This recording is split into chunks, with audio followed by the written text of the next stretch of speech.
Selamat pagi, totemo ohayo gozaimasu. Welcome to Malaysia and to this forum on Japan's foreign policy evolution, global South aspirations, and Malaysia's perspective. First off, it is indeed my honor, privilege to welcome Excellency Shikata, who I've had the great opportunity of having met twice, and now this is going to be the third time. In our first meeting, quite recently, we discussed a broad spectrum of matters, including how best to move the needle towards enhancing our bilateral relations going forward. I would like to take this opportunity to mention Ambassador Shikata's predecessor, my good friend, His Excellency Takahashi, who has since returned to Japan, as we know.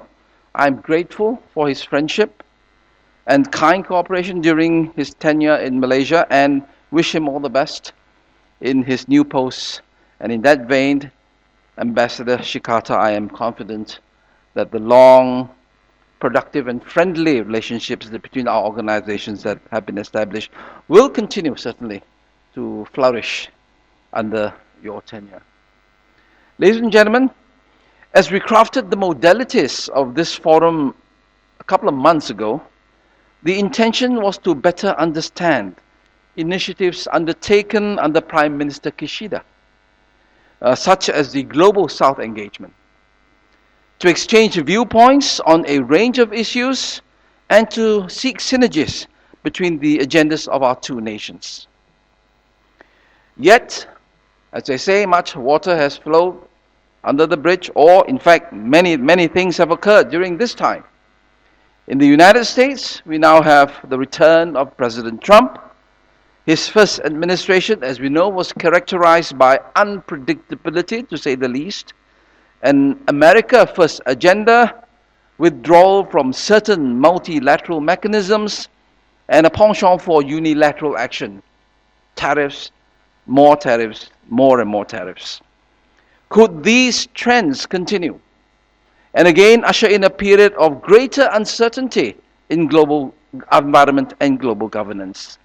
What are the implications on the global geopolitics and geoeconomics, especially for those of us in Asia? Kishida's abrupt resignation as Prime Minister, followed by the succession by Ishiba, leaves open the implications of the leadership dynamics in Japan. What are the nuanced adjustments, if any, to Japan's foreign policy agenda and the role it could play in the region? How will this be affected in turn by Japan's domestic politics, especially within the LDP? And closer to home, in Southeast Asia, we have seen 4 ASEAN members, including Malaysia, joining BRICS as partner countries. For Malaysia, let me reiterate, this is not about diverting from the need towards a multipolar world. It is in fact about maintaining our non-alignment or so-called non-block approach, as well as to ensure the diversity of trade partners. The key word here is diversity and not replacement. It should not be interpreted as Malaysia taking a side amid major power rivalry. One of our biggest misgivings concerns the economic uncertainties confronting our region. Tariffs, sanctions, bans, de-risking, offshoring, decoupling, so on and so forth, these signal a looming economic conflict and more protectionism. A world where trade is not used to connect nations, but rather instead used punitively for narrow national objectives. The question is, are we to stand idly by as decades of our economic advancement and prosperity fall by the wayside? I fear that we could be on the precipice of an era of instability, fraught with tensions and conflicts, with impacts to both our countries, Japan and Malaysia. Or truth be told, are we already in such an era? That is the question. Excellency Shikata mentioned marine cooperation. We cannot overemphasize the importance of dealing with the issues in the South China Sea. What is needed is, in fact, a multilateral approach, and particularly within the context of ensuring ASEAN centrality, as you mentioned earlier about inclusiveness as well. On the Middle East issue, we see new developments coming in Syria. Even before the dust settles, we see more land grabbing on the part of Israel. The mayhem and genocide hasn't really stopped. What we are seeing is greater unrest. How do we deal with this, and how will this impact ASEAN and, of course, Malaysia-Japanese bilateral relations will be a matter for consideration.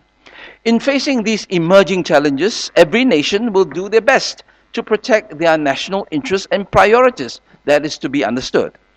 Malaysia and Japan are no different.